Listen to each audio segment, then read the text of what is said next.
ইনিল হুকমু ইল্লা লিল্লাহ। এই জমিনের মালিক কে?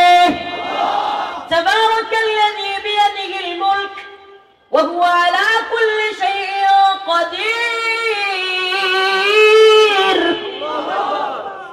সমস্ত মুলুকের মালিক কে? কাউরে গুনার আমার টাইম নেই, কখনো গুনি না। আল্লাহর জমিনে আল্লাহর গোলামি করি, আল্লাহর দালালি করি, কোন ব্যক্তি কোন দলের দালালি করি না।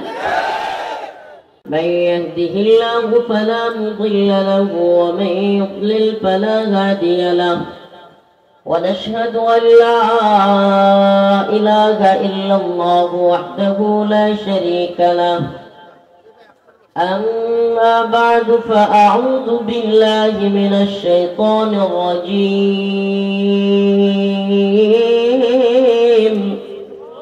بسم الله الرحمن الرحيم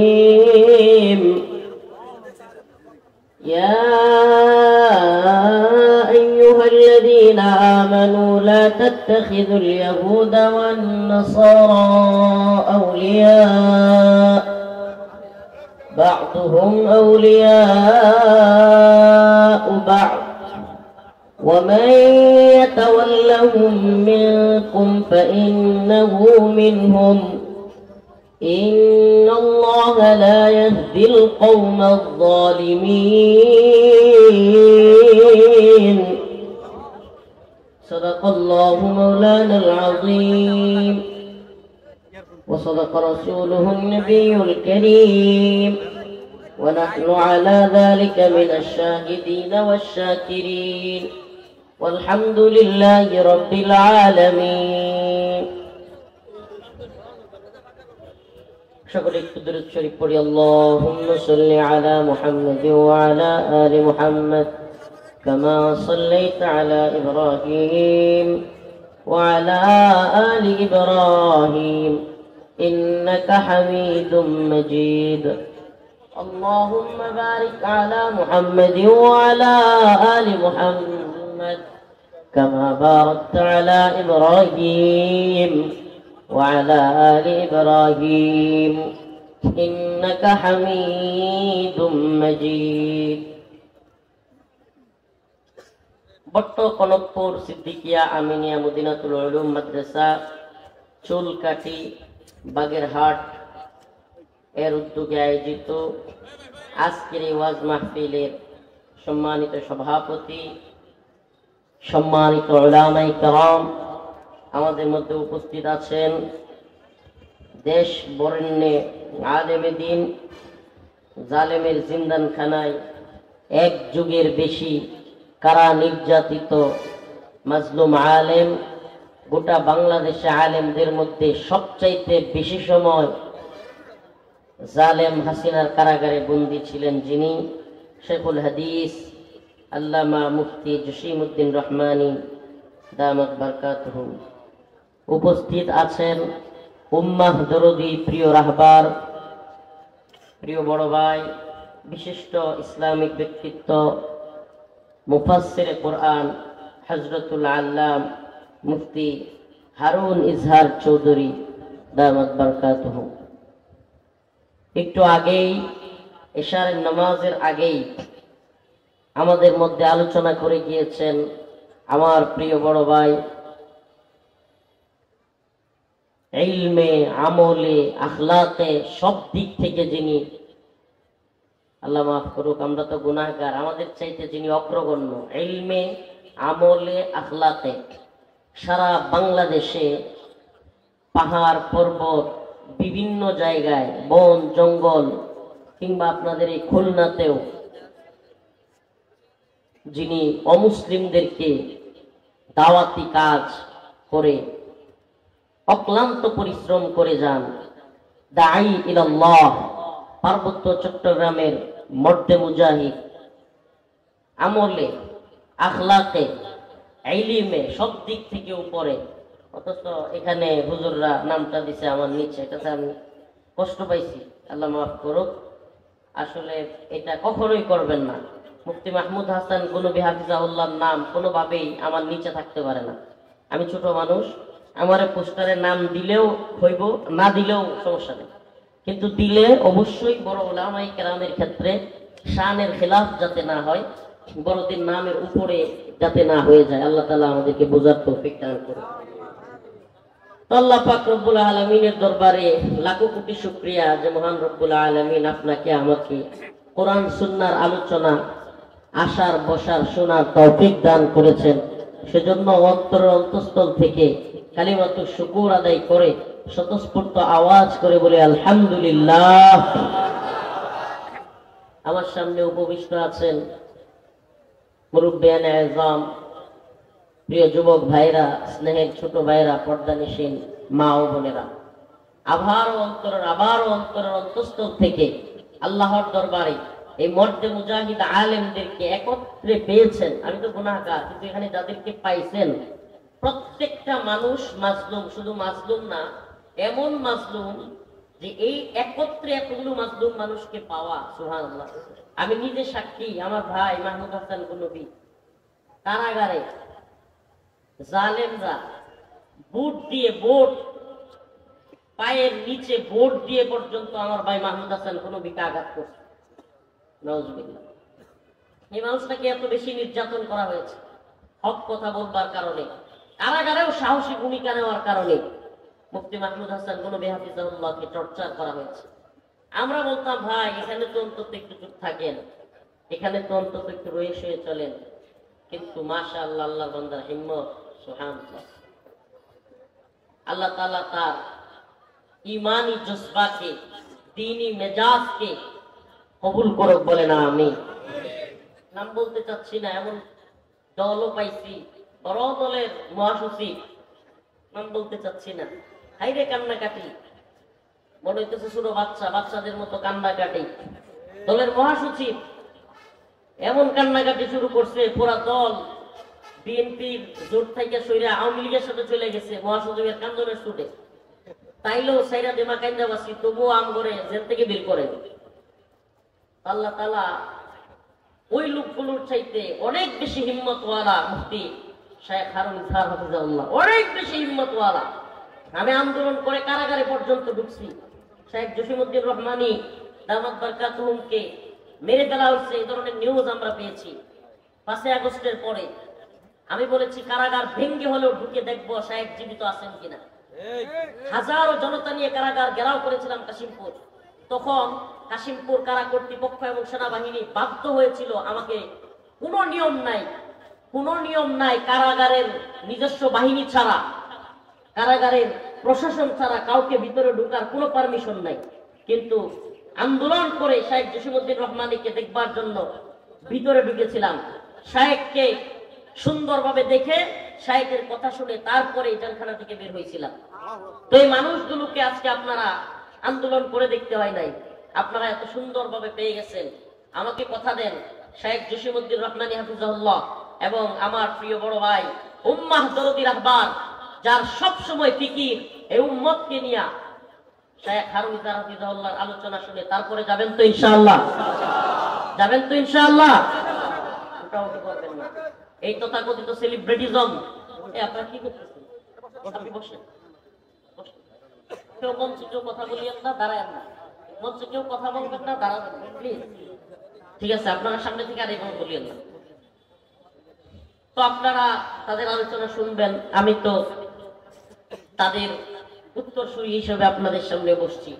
তাদেরকে মুহাব্বত করি, ভালোবাসি, তাদের চেতনা, তাদের আদর্শ অন্তরে লালন করি। আল্লাহ তাআলা আমাদের সবাইকে ইকামতে দ্বীনের ওই আদর্শ যেটা আল্লাহ এবং তার রাসূল সাল্লাল্লাহু আলাইহি ওয়াসাল্লাম বলেছেন, সেই আদর্শ লালন করবার তৌফিক আমাদেরকে দান করুন। আজকে আমি যে আলোচনা, যে আয়াত কারীমা তিলাওয়াত করেছি সূরাতুল মাইদার 51 নম্বর আয়াত, আমার ব্যক্তিগত কথা নাই, কোনো ব্যক্তিগত কথা বলবার চেষ্টা করব না, কোরআন সুন্নাহ থেকে কিছু কথা বলার চেষ্টা করব। কথাগুলো আমার ভাই মাহমুদ হাসান গনবী দামাত বারকাতুহুম যেগুলো বলতেছিলেন, আমি ভিতরে ঢোকার সময় শুনতেছিলাম। উনি যেই কথাগুলো বলতেছিলেন তার শেষ অংশের কিছু কথা আমি আপনাদের সামনে বলব। শেখ মাহমুদ হাসান গনবী হাফিজাহুল্লাহ আমাদের বর্তমান প্রচলিত বিশ্ব ব্যবস্থা, যেটা খেলাফতে উসমানী 1924 সালে খেলাফতে উসমানীর পতনের পর এই বিশ্বে পাশ্চাত্য কিংবা পশ্চিমারা, আব্রাহাম লিঙ্কন কিংবা জর্জ রসু, তাদের চাপিয়ে দেওয়া এক নতুন আধুনিক তথাকথিত নিউ ওয়ার্ল্ড অর্ডার বা নতুন বিশ্ব ব্যবস্থা, যেটা এই উম্মার উপর চাপিয়ে দিয়েছে সামরিক আগ্রাসনের মাধ্যমে কিংবা বুদ্ধিভিত্তিক আগ্রাসনের মাধ্যমে। এই খেলাফতে উসমানীর পতনের পরে এই উম্মতের উপর পাশ্চাত্য একটা বুদ্ধিভিত্তিক চেতনা আমাদের উপর চাপায়া দিছে। এটা বুদ্ধিভিত্তিক, সামরিক, বিভিন্ন অ্যাঙ্গেল থেকে তারা আমাদের উপর প্রভাব বিস্তার করবার জন্য খুব ডিপলি এবং চিন্তা করে তারা সম্মিলিতভাবে তারা চিন্তা করলো মুসলমানদেরকে কখনোই অস্ত্র দিয়া শুধুমাত্র হারানো যাবে না, মুসলমানদেরকে কখনোই কোনোভাবেই অত্যাচার করে, নির্যাতন করে, জুলুম করে, মাথা নত করে গোলামি করানো যাবে না। মুসলমানদেরকে গোলামি করাইতে হলে ইসলামী মূল্যবোধ, ইসলামী চেতনা, দাওয়া, ইরশাদ, জিহাদের চেতনা থেকে দূরে রাখতে হবে। এমন এক নতুন বিশ্ব ব্যবস্থা তৈরি করতে হবে যেটা বস্তুত এটাও আলাদা একটা ধর্ম, দিন, কিন্তু আমরা বুঝাবো এটা কোনো দিন না, এটা জাস্ট সরকার পরিবর্তনের একটা সিস্টেম। নাম কি সেই সিস্টেমের? খেলাফতে উসমানীর পতনের পরে এই সিস্টেম যেটা তারা আবির্ভাব ঘটাইছে, এটার নাম হলো ডেমোক্রেসি। আরবিতে বললে বলা হয় জমহুরিয়ত।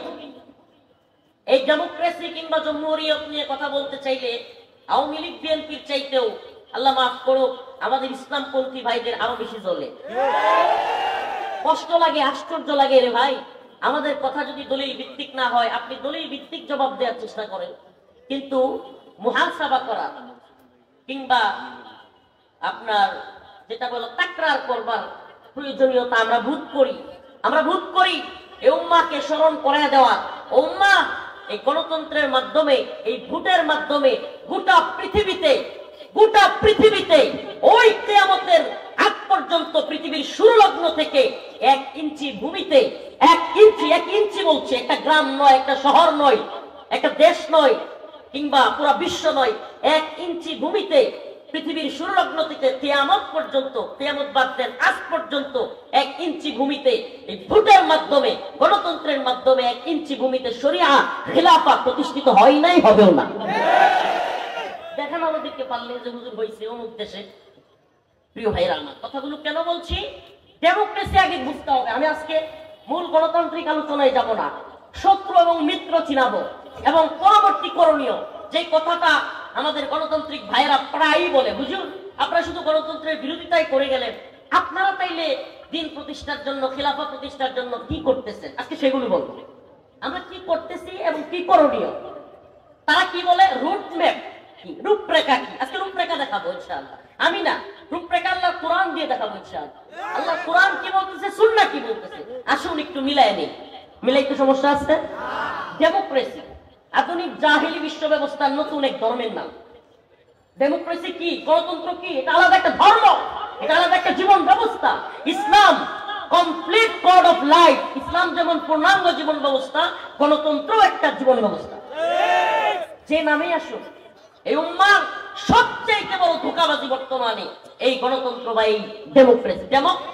ডেমোস শব্দের অর্থ হলো জনগণ। ডেমোস শব্দের অর্থ কি? এটা কিন্তু কোনো ইংলিশ বা বাংলা ভাষা না। ডেমোক্রেসি শব্দটা গ্রিক ভাষা। কি ভাষা বলেন না, একটু কথা বলবেন। কি ভাষা? গ্রিক ভাষা। ডেমোস শব্দের অর্থ হলো জনগণ, ক্রেসট অর্থ হলো আইন বা শাসন। আবারও বলতেছি, ডেমোক্রেসি অর্থ তাইলে কি হলো? জনগণের শাসন। আমাকে বলেন, জনগণের শাসন এটার নাম কি? ডেমোক্রেসি। আর ইসলাম কি জনগণের শাসন নাকি আল্লাহর শাসন? আসতে বলেন, ইসলাম কি জনগণের শাসন নাকি আল্লাহর শাসন? আসুন আল্লাহ কি বলে দেখি। আল্লাহ রাব্বুল আলামিন বলেন, ইনিল হুকমু ইল্লা লিল্লাহ। এই জমিনের মালিক কে? তাবারাকাল্লাযী বিয়াদিহিল মুলক ওয়া হুয়া আলা কুল্লি শাইইন কাদির। সমস্ত মুলুকের মালিক কে? আল্লাহ। তিনি বলতেছেন ইনিল হুকমু ইল্লা লিল্লাহ আমারা আল্লা তা'বুদু ইল্লা ইয়া, হুকুম বিধান দাতা একমাত্র কে? আল্লাহ। কিন্তু আমাদের প্রবলেমের জায়গাটা কি? আমরা সৃষ্টিকর্তা আল্লাহ এটা মানি, রিজিক দাতা আল্লাহ এটা মানি।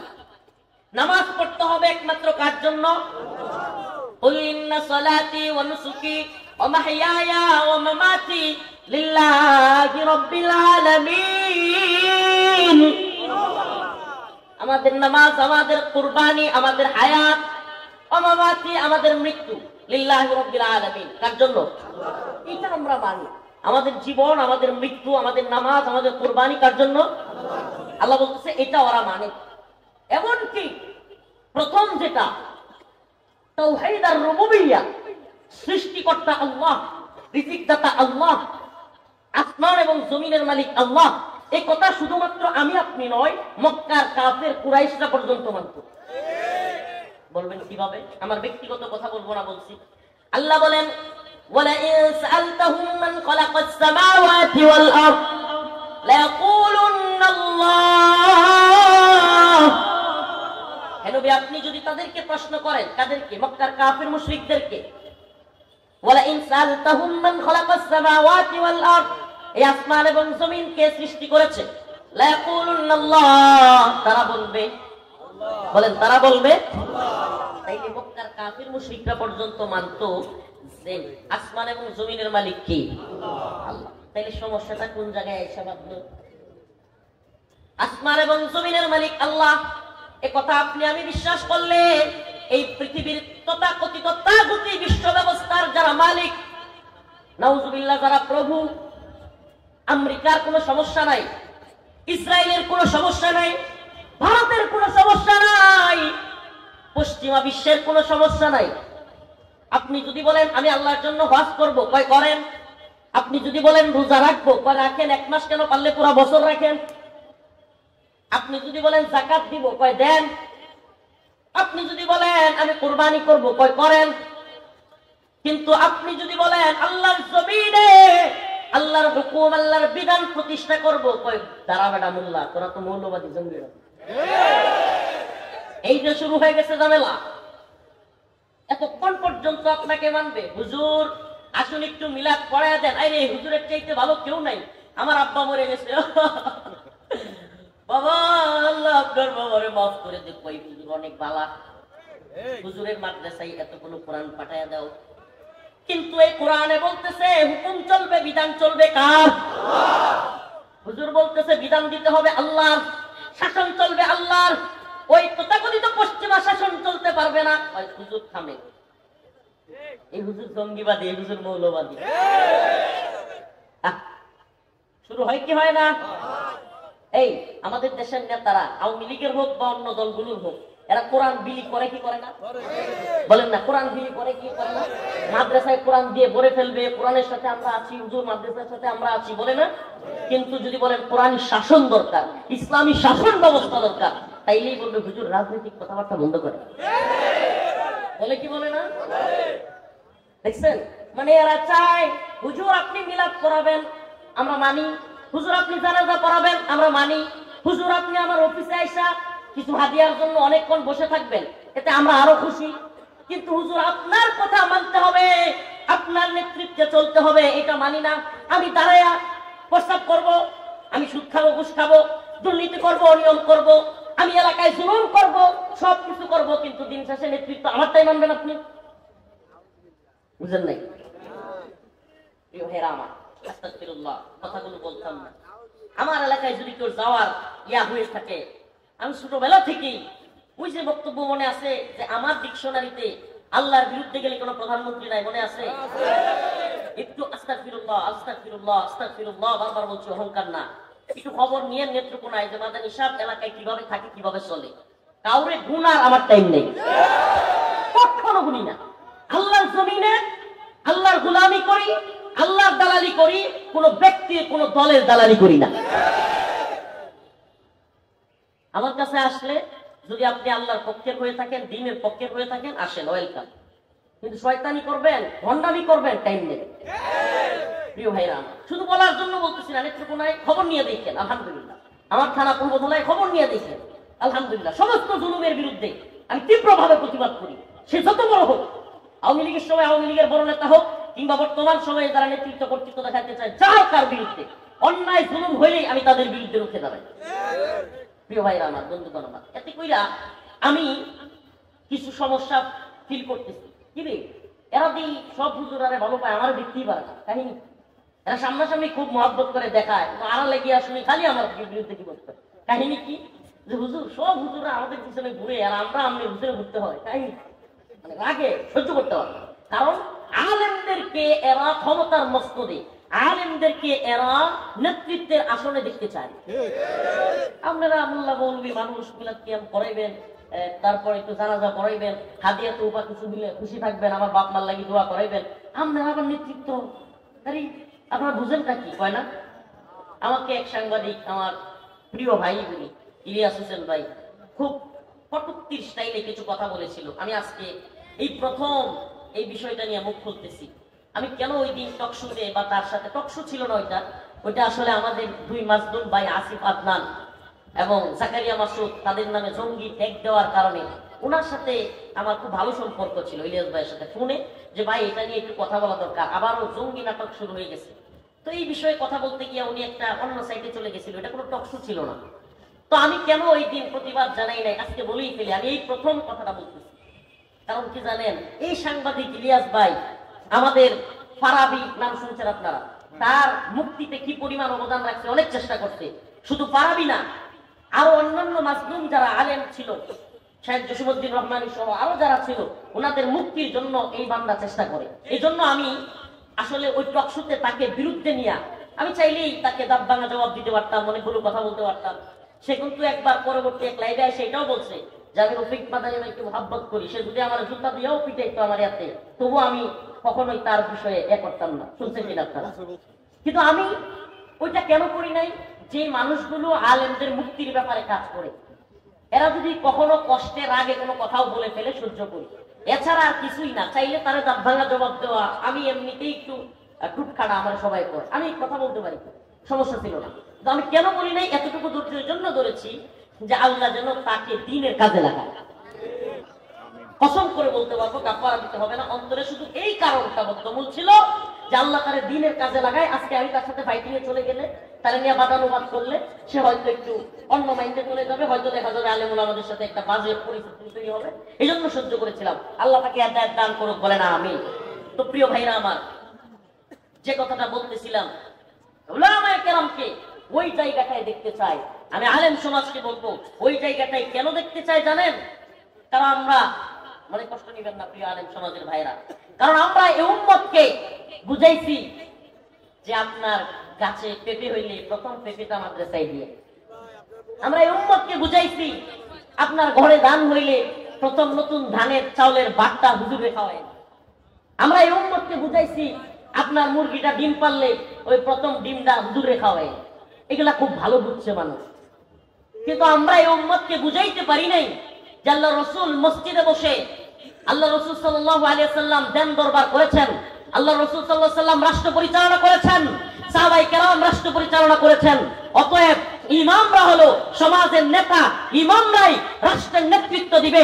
ইমামদের কাছ থেকে ওই সমস্ত নেতারা যারা কিনা সাদাবাজি, টেন্ডারবাজি, দুর্নীতি করে, তারা শিক্ষা নিবে এবং ইমামরাই সমাজের নেতৃত্ব কর্তৃত্ব স্থানে থাকবে। এটা আমরা এই সমাজে প্রতিষ্ঠিত করতে পারি।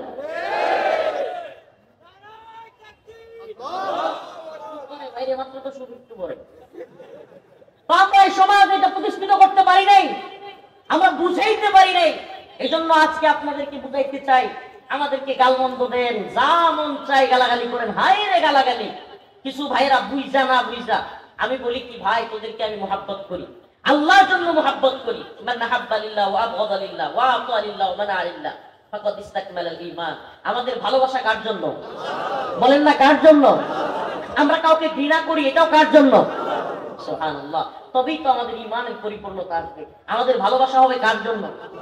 আমি সত্যি কথা, আমি তো খোলামেলা মানুষ, আমি ওপেন কথা বলি, সব খোলামেলা একেবারে, কোনো কথা রাখটাক থেকে বলি না। এই জন্য অনেক সময় অনেক জায়গায় জুলুমের শিকার হইতে হয়, কিন্তু যায় আসে না। হক কথা বলি, একেবারে স্টেট কথা বলার চেষ্টা করি। আমাদের ইসলামিক দলগুলোর ভাইরা, বিশেষ করে যদি বলি আমার খবরাখবর জেলখানায় যে দল খুব রাখছে, আগেও বলছি জামাতে ইসলামী কিংবা জামাতে ইসলামের আমির সাহেব, উনি আমার পাশাপাশি রুমে ছিলাম, আমরা পাশাপাশি একই জেলে, এই পাশাপাশি বিল্ডিং এ খুব কাছাকাছি। উনি আমার জন্য হাদিয়া পাঠাইতেন, আমিও মাঝে মাঝে ওনার জন্য হাদিয়া পাঠাইতাম। কিন্তু আমরা ওনাদেরকে মহাব্বত করি কেন? বাংলাদেশের সবচাইতে মাজলুম, হাসিনার জুলুমের শিকার দল জামাত শিবিরের ভাইরা, এটা অবশ্যই স্বীকার করতে হবে। আমরাও জুলুমের শিকার, আমরাও জুলুমের শিকার। কিন্তু আপনারা চেষ্টা করতেছেন, করেন, আপনাদেরকে আমরা মাথায় বাড়ি দিব না। কিন্তু একটা কথা বলি ভাই, বিশ্বাস করেন, এই পথে আকিমুদ্দিনের যে প্রচেষ্টা, এটা আপনারা পারবেন না। লিখে রাখেন কেন পারবেন না? কারণ এই ডেমোক্রেসি কিংবা এই জমহুরিয়াতে, গণতন্ত্র, ইসলামিক শাসন ব্যবস্থা প্রতিষ্ঠার জন্য আব্রাহাম লিঙ্কন কিংবা জর্জ রসু রেখে যায়। আপনাদের সাথে শুধু বলি না, অনেক বড় বড় নেতাদের সাথে আমি বসলে বলি, বলার চেষ্টা করি, সাহেব বা হুজুর, আমরা এই নজরিয়া পেশ করি, আপনারা ভিন্ন নজরিয়া পেশ করেন, কাজ করেন, কিন্তু দেখবেন একদিন না একদিন ফিরে আসবেন, ব্যর্থ হবেন। তিউনিসিয়া আন্নাহাদা পার্টি ব্যর্থ হয়েছে, মিশরে মুরসি ক্ষমতায় বসছিল এই গণতান্ত্রিক প্রক্রিয়ায়। আমি একটা কথা বলি প্রিয় ভাইরা আমার, সিস্টেমের ভিতরে ঢুকে কখনোই আপনি সিস্টেম পরিবর্তন করতে পারবেন না। কুত্তার ঘর থেকে যেমন গরুর বাচ্চা আশা করা যায় না, গণতন্ত্র থেকেও ইসলাম প্রতিষ্ঠা আশা করা যায় না। এই গণতন্ত্র এত ধ্বংসশীল। এই যে কথা বলতেছিলাম, ডেমোক্রেসি, ডেমোস এবং ক্রেসন, আলোচনা শুনেন, মনে কিছু নিয়েন না, আলোচনা শুনেন। আমাদের এমন গালাগালি করে, আমি বাড়িদারায় পড়াশোনা করেছি, আমার যেই মাদ্রাসায় পড়েছি এটা ছিল গণতন্ত্রের আতুরঘর বলা চলে, মানে গণতন্ত্র বলতে রাজনীতির আতুরঘর, গণতান্ত্রিক রাজনীতি। তো আমি সাহেবকে দেখতাম, নূর হোসেন কাসেমি রাহিমাহুল্লাহ, আপুসহীন মানুষ ছিলেন, সুবহানাল্লাহ, আমাদের আদর্শিক রাহবার। কিন্তু এই ক্ষেত্রে হুজুর ওই পথে ছিল বলেই আমি হুজুরের মতো থাকবো না। একটা কথা মনে রাখবেন, দ্বীনি মাসআলায় যে কোনো বিষয়ে আপনার দ্বিমত থাকতেই পারে। আমি তো মনে করি উম্মার ইখতিলাফটা রহমত হইতে পারে, জহমত না। ইমাম চারজন কেন? ইমাম আবু হানিফা রাহমাতুল্লাহ আলাইহি, ইমাম শাফিঈ, ইমাম হাম্বলি, ইমাম মালিকি, ইমাম চারজন ছিলেন না? তাইলে ইমাম তো পারলে সবাই একটাও হইতে পারতেন। তো চারজন ইমাম হয়েছেন, কিন্তু কোনোদিন কেউ কাউকে ছোট করেন নাই, কেউ কারো উপর জুলুম করেন নাই, হিংসা করেন নাই। সুবহানাল্লাহ। তো ইখতিলাফ থাকতে পারে, আপনি এক নজরিয়া পেশ প্রকাশ করেন, আপনি একরকম মনে করেন এইভাবে হয়ে যাবে, আমি মনে করি এইভাবে হবে না। আপনি মনে করতে পারেন, আপনি চেষ্টা করতে পারেন। তো আমাদের চেষ্টা কি, আমাদের ফিকির কি, এগুলো আজকে বলবো। কারণ এই ভাইদের অনেক কথা, এই জন্য বললাম যে বাড়ি দ্বারাই পড়াশোনা করেছি। আমাকে এই পর্যন্ত সবচাইতে বেশি কষ্ট দিয়েছে জমিয়তুল উলামা ইসলামের ভাইরা, সবচাইতে। কারণ আমি জিহাদি দাওয়ায়ে জিহাদের পক্ষে কথা বলি। কুতিবা আলাইকুমুল কিতাল ওয়া হুয়া কুরহুল লাকুম আসা আন তাকরাহু শাই ওয়া হুয়া খায়রুল লাকুম ওয়া আসা আন তুহিব্বু শাই ওয়া হুয়া শাররুল লাকুম। এটাই আল্লাহ প্রদত্তভাবে এই উম্মার আগামী দিনের, আপনারা যেটাকে বলেন যে আপনাদের আকীদা কি, আপনাদের সামনের রূপরেখা কি, আল্লাহ রূপরেখা দিয়ে দিচ্ছেন। কুতিবা আলাইকুমুল কিতাল ওয়া হুয়া কুরহুল লাকুম, তোমরা জিহাদ করো, কিতাল করো ততদিন পর্যন্ত, যদিও তোমরা তা অপছন্দ করো। আল্লাহ বলেন ওয়াকাতিলুহুম হাত্তা লা তাকুনা ফিতনা ওয়া ইয়াকুনা আদ-দীন কুল্লুহু লিল্লাহ। তোমরা আল্লাহর পথে যুদ্ধ করতে থাকো যতদিন না পর্যন্ত ফিতনা নির্মূল না হয়। ফিতনা মানে হলো কুফর, ফিতনা মানে হলো শিরক। শিরক কুফর মুক্ত হয়ে গেছে? মুক্ত হয়ে গেছে? মুক্ত তো হয় নাই। উল্টা গণতন্ত্রের কারণে আমাদের পীরেরা, আমাদের মুরব্বীরা, আমাদের আমিরেরা, আমাদের বড় বড় ইসলামিক তথাকথিত নেতারা, ওই জাহেলি দলের, আওয়ামী লীগ বিএনপির জাহেলি দলের লোকেরা তো যাচ্ছেই, এই সমস্ত দলের লোকেরাও কুফর আর শিরকের ভিতরে ঢুকে যাচ্ছে। এগুলো দেখতেছেন না আপনি? যদি না দেখেন কিছু করার নেই। আপনি তাকান আপনার ভোট নিয়ে, আপনি মনে করতেছেন আপনি এই করে ফেলবেন, সেই করে ফেলবেন। আল্লাহ না করুক, কথা বললাম, লিখে রাখেন, আমরা আপনাদের বিরুদ্ধে গিয়া অন্য কাউকে জিতায় দেওয়া এই মানসিকতা লালন করি না। আস্তাগফিরুল্লাহ, আল্লাহ ক্ষমা করুক। ওই জাহেল যারা, যারা কিনা একবারে শরিয়া বিরোধী, এদের চাইতে তো অবশ্যই ইসলামিক দলগুলো উত্তম। এটা তো বেশক আসবে, এটা তো আমরা বুঝি। কিন্তু একটা কথা মনে রাখবেন, আমাদের প্রতি ক্ষুব্ধ হয়েন না, আমাদের প্রতি কষ্ট নিয়েন না। অনেক কষ্ট পাই, বলে রূপরেখা কি, রূপরেখা কি। আরে ভাই, গণতন্ত্র আসলো কয়দিন হয়েছে? এই গণতন্ত্র যখন ছিল না, পৃথিবীতে কি ইসলামী শরিয়া ছিল না? আল্লাহ রাসূল সাল্লাল্লাহু আলাইহি ওয়াসাল্লাম, সাহাবায়ে কেরাম, আপনি কি বলতে চান যে এই দিন, এই শরিয়া পরিপূর্ণ না? নাউজুবিল্লাহ। কি বলতে চান আপনি? এই দ্বীনে শরিয়া পরিপূর্ণ না। اليوم اكملت لكم دينكم واتممت عليكم نعمتي ورضيت لكم الاسلام دينا। আল্লাহ বলেন নিয়ামত পরিপূর্ণ, এই দ্বীন, এই জীবন ব্যবস্থা পরিপূর্ণ। তাই আল্লাহর দ্বীন, আল্লাহর জীবন ব্যবস্থা পরিপূর্ণ, এটা আপনি না করতে পারেন? নাউজুবিল্লাহ, ঈমান থাকবে? আপনি কি না করতে পারেন? ওই জর্জ রুশো আর আব্রাহাম লিঙ্কন থেকে হাওলাত করে ইসলাম চালাইতে হবে? জাহেলরা যে বিশ্ব